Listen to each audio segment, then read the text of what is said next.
Welcome. Even in this age of hyperlinks and cyberspace, nearly 6 centuries after Gutenberg devised his printing press, it's still possible for a single book to shake the foundations, rattle cliches, upend dogma, unnerve ideologues, and arm everyday people with the knowledge they need to fight back against the predatory powers that have robbed them of their birthright as citizens.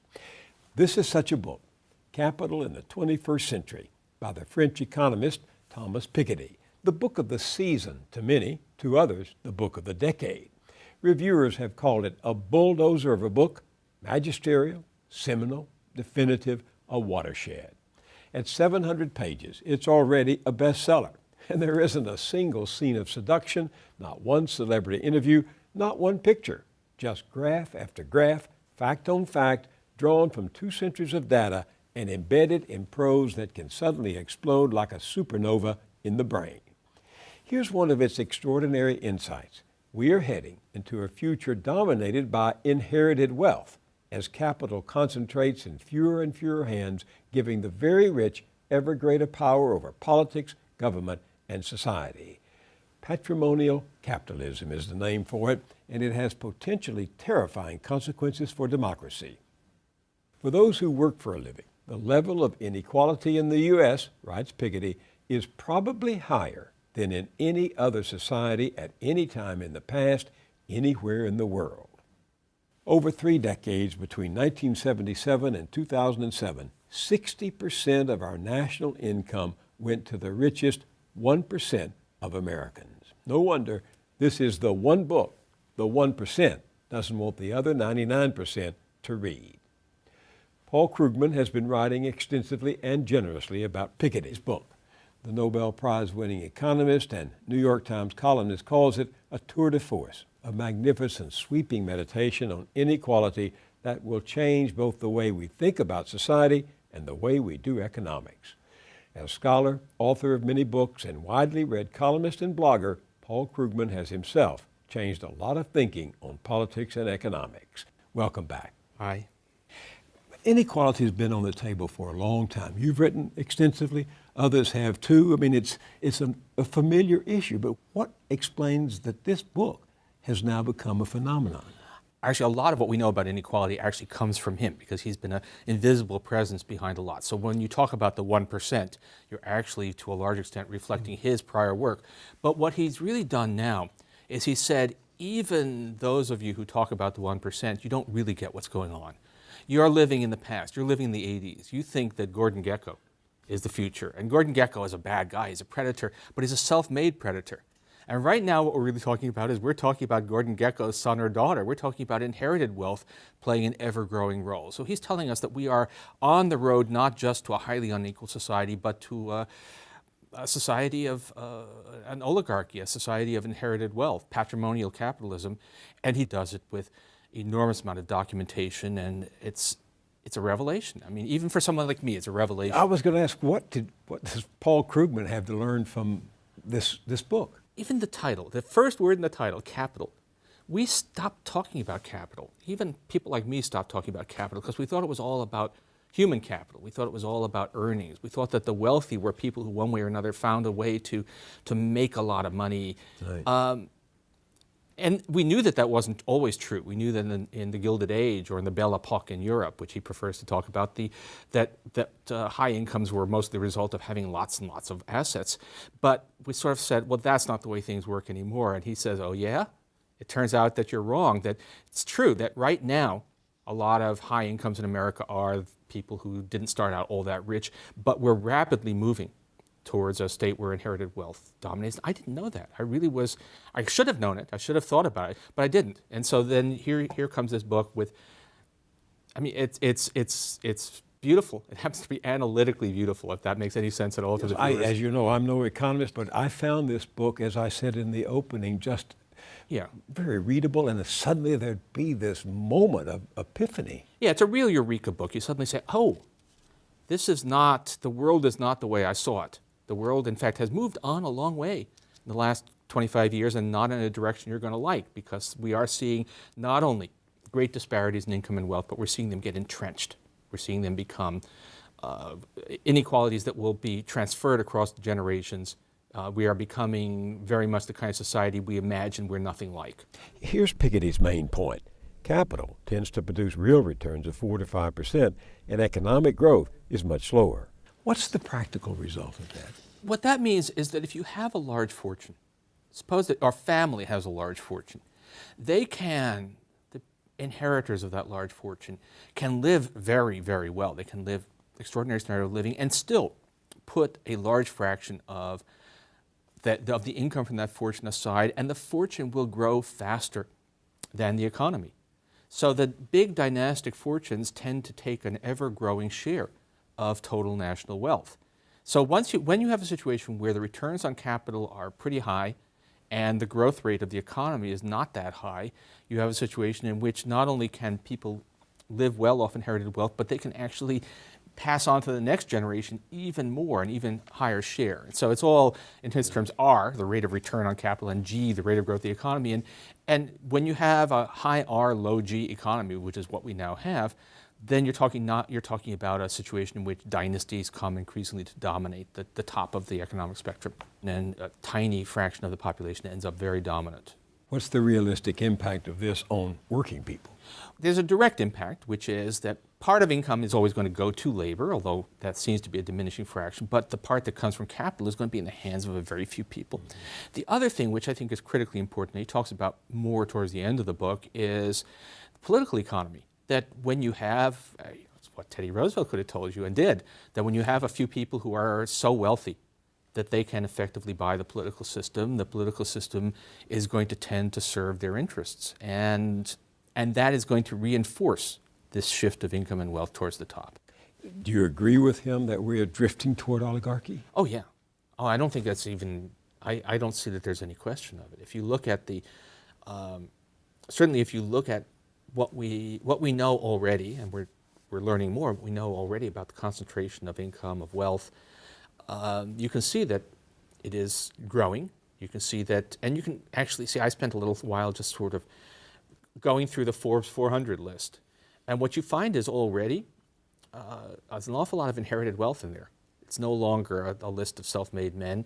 And of the self-made men, a lot of them are pretty elderly. And those fortunes are going to be passed on to next generation. So no, the drift towards oligarchy is very visible, both casual observation and in the numbers.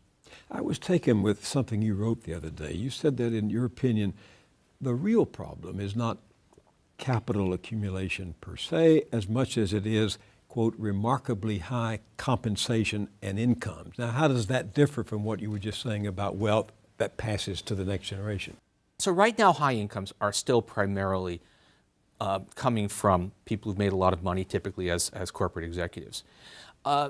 That has been the story. So the big expansion of inequality in the United States since the 1970s has so far been driven by high salaries, high bonuses, and so on. That's where we are now. But our image of the top is really a quarter century old. It is about the way things were when these great fortunes were just getting started, when we were just seeing the explosion of inequality. But we're well along the way towards one in which it is, in fact, an older thing, where people accumulate capital, pass it on to their heirs, and you get these dynastic wealth. So right now, and this is where Piketty has interesting things to say, but not this compelling vision about why America is so unequal right now. But looking forward, he's telling us that the story is already changing, and it's going to change more. So we are going to probably, unless something gets better, we're going to look back nostalgically on the early 21st century when you could still at least have the pretense that the wealthy actually earned their wealth. And by the year 2030, it'll all be inherited. And at the same time, we can't even manage to pay workers a minimum wage of $10.10. Yeah, and what's amazing, I thought actually one of the most depressing things, although enlightening in his book, is he talks about France in the Belle Epoque, the years before World War I, which was ideologically as much a society committed to equality in principle as we are today, but in practice was totally dominated by very wealthy families, where it was impossible to even raise the possibility of seriously taxing great wealth, where it was very hard to do anything to improve the conditions of ordinary workers. And it shows you how that can happen, how you can have a society where even though the ideology is democratic, even though we claim that all men are equal, in practice, not a chance. Isn't that what's happening now in this country? Exactly. That's the point. And what's funny is at the time, Americans used to say, oh, we should never allow ourselves to become like old Europe, and in fact, we have. But we have had the Rockefellers, we've had the Carnegies, we've had the Pews, we've had big dynasties that transferred their wealth from one generation to another. Yes. Before World War I, we had our dynastic families, but they were not nearly as dominant as they were in Europe, largely not because we didn't have high returns on capital, but because we were growing so fast. We were an immigrant nation, a fast-growing nation, so they hadn't been able to establish a lock. And then after that, we had a long period of high taxation of large estates, of high taxation of capital income. But now we're on our way back. Now we're on our way back towards something that looks much more like that kind of hierarchical society. Piketty makes the point that the very size of inherited fortunes today is so great that it practically makes them invisible. Quote, wealth is so concentrated that a large segment of society is virtually unaware of its existence. Sure. If you have conversations with people who are not in this business, who are not economists, they have no idea what real wealth means in America. They think that having $1 million makes you wealthy. They think that, or having a salary of several $100,000 makes you wealthy. And while it's certainly true, that's a vastly privileged condition compared with most people, the sheer size of those big fortunes is so far outside our normal experience that it does become invisible. You're never going to meet these people. You're never going to have any sense of what it is that they control. And most people, I think, have no idea just how far the commanding heights are from you and me. You remind us often, and you did so just the other day, that the United States has a much more unequal distribution of income than other advanced countries, and that much of this difference comes from government action, such as? If you look at European countries, just about all of them, they don't actually necessarily have higher taxes on very high incomes. That's not so much the factor. And they have higher taxes overall, which are used to pay for a lot of programs of aid. So you have universal health care, right, and we have sort of are stumbling our way towards something like that now. But they have a lot of income support for people with low incomes. They have lots of support for young parents. They have lots of, basically a lot of redistribution, which is a dirty word in U.S. politics, but in fact is essential to having a decent society. So that to be, the average American is richer than the average person in France, although that's mostly because we work longer hours, but to be in the bottom of the bottom fifth in France is a far, far better thing than to be in the bottom fifth in the United States because of these government policies. It's not that wages are especially high at the bottom in France, a little bit higher than in the United States because they have a high minimum wage, but mostly you have government programs which make an enormous difference. The level of inequality of market income, what people actually make, is not that different among advanced countries. The level of inequality of disposable income, once the government has gotten through taxing and spending, is much, much higher in the U.S. than it is in most other advanced countries, and that's because of the government. Why is, as you said, redistribution such a noxious word in our political system? I think mostly it's just because there's a very effective apparatus of TV and print media and think tanks and so on who hammer against any suggestion of redistribution. They've managed to convince a lot of people that it is somehow un-American, which actually, if you look at American history, that's not at all true, but it's just been pushed very hard. I think also in the United States, look, we have to admit it, that race is always lurking under almost everything in American life. And redistribution, in the minds of a lot of people, means taking money from people like me and giving it to people who don't look like me. And I think that is a big difference between us and Europe. You do know that conservatives are regularly, consistently saying that inequality doesn't matter, that if the very rich were less rich, it wouldn't really make a difference to people out there working for a living. But of course, what Europeans do, which is to tax the rich and use it to provide benefits to people lower down the scale, that makes a big difference. That can make an enormous difference. You can take a few percent of national income, take it away from that top 1% and direct it towards the bottom 20%. That's a tremendous gain in the quality of life of the bottom 20%. So just think about, actually, we have a health reform. It's not the health reform we would have wanted, but it's better than no reform. It's financed in large part with small surtaxes on high incomes. That's, if you actually ask where the money's coming from, a lot of it is coming from an additional tax on investment income, an additional tax on earned income for very high earners. That is going to give basically everybody in America the guarantee of being able to have essential basic health insurance at an affordable cost. That's a huge change in people's lives, which is being financed in large part by taking a little bit from the top. So a little bit of Robin Hoodism does a lot. You could do a lot more than that. So no one is talking about just, let's punish the rich for the sake of punishing them, but the question is, can you do redistribution in a way that makes us a better society? And the answer is yes. Well, at the end of his book, Piketty is talking about a global tax on wealth. Do you think that's feasible?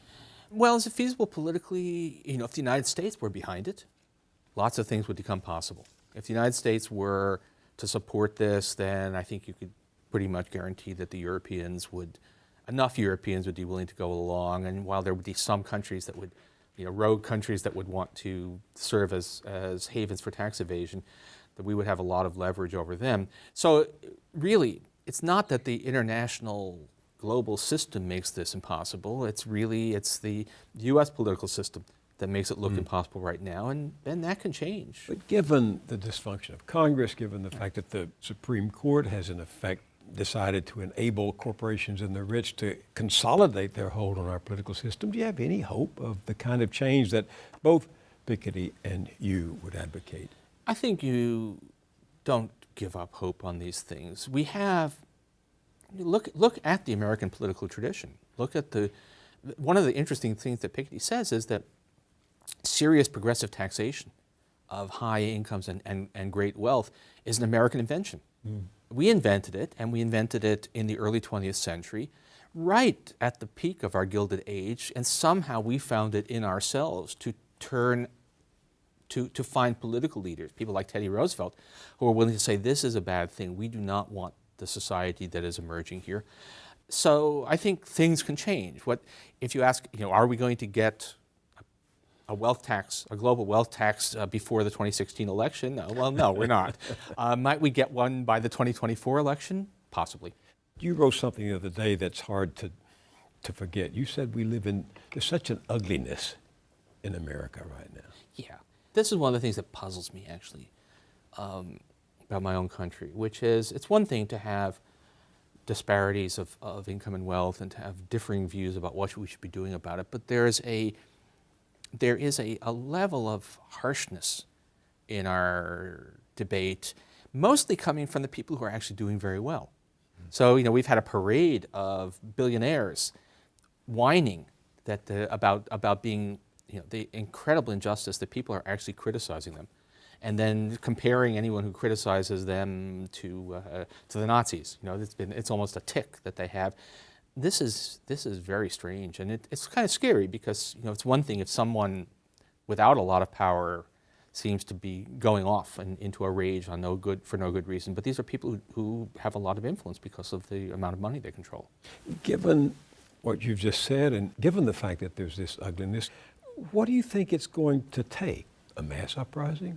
Consistent demonstrations? Insurgent politics? How are we going to stem the tide that he says is taking us into oligarchy? There's a negative and there's a positive take. Piketty seems to argue for much of the book that we only escaped from the old oligarchy for a while thanks to really disastrous events, thanks to wars and depressions, right, which disrupted the system. That's an argument you can make. On the other hand, if you read histories of the New Deal, you know that it didn't spring out of nowhere, that we had a progressive movement and a lot of proto-New Deal programs building for quite a long time. There was, in fact, a move in America. There was an increasing political, philosophical readiness to take on inequality of wealth and power. long before FDR moved into the White House. And so I think there are better angels of our nature, that there is this ugliness, and which can be frightening, but there is also a redemptive streak in here and in other places, and you don't give up hope on this, that given consistent argumentation, given events, and perhaps, as people become more aware of what is actually going on, then there is a chance of changing things. Do we know that? No, but there's nothing in what we know now that says that you should give up hope of being able to change this even without catastrophe. Paul Krugman, thank you very much for joining me. Well, thank you for having me on.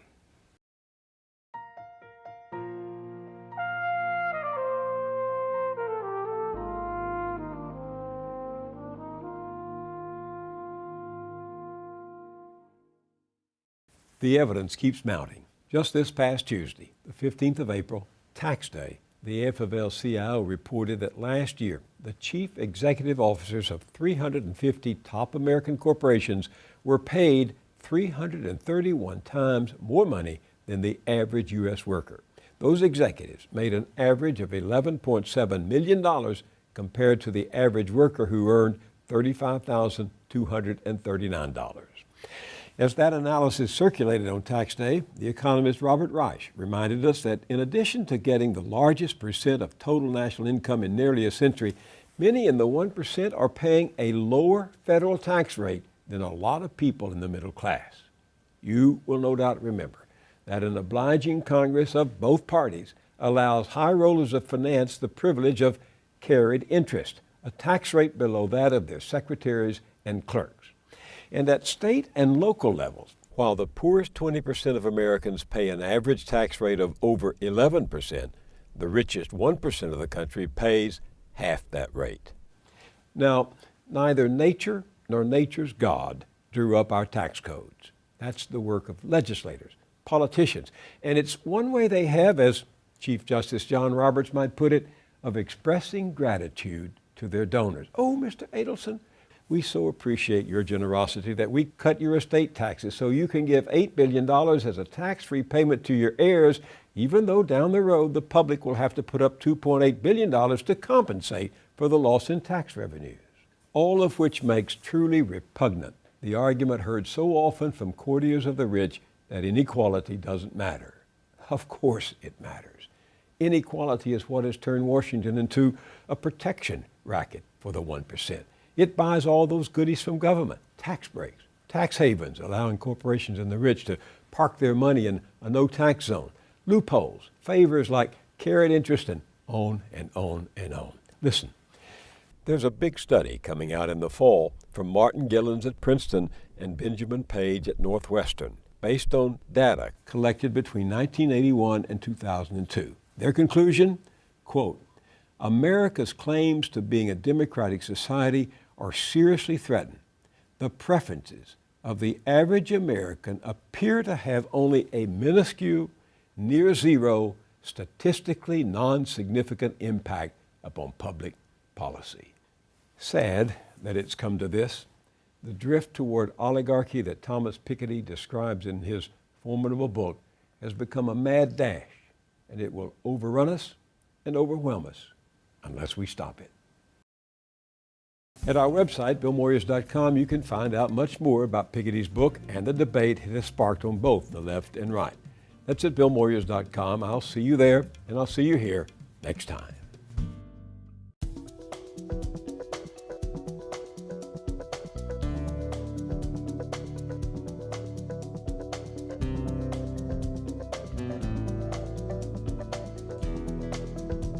Don't wait a week to get more Moyers. Visit BillMoyers.com for exclusive blogs, essays, and video features.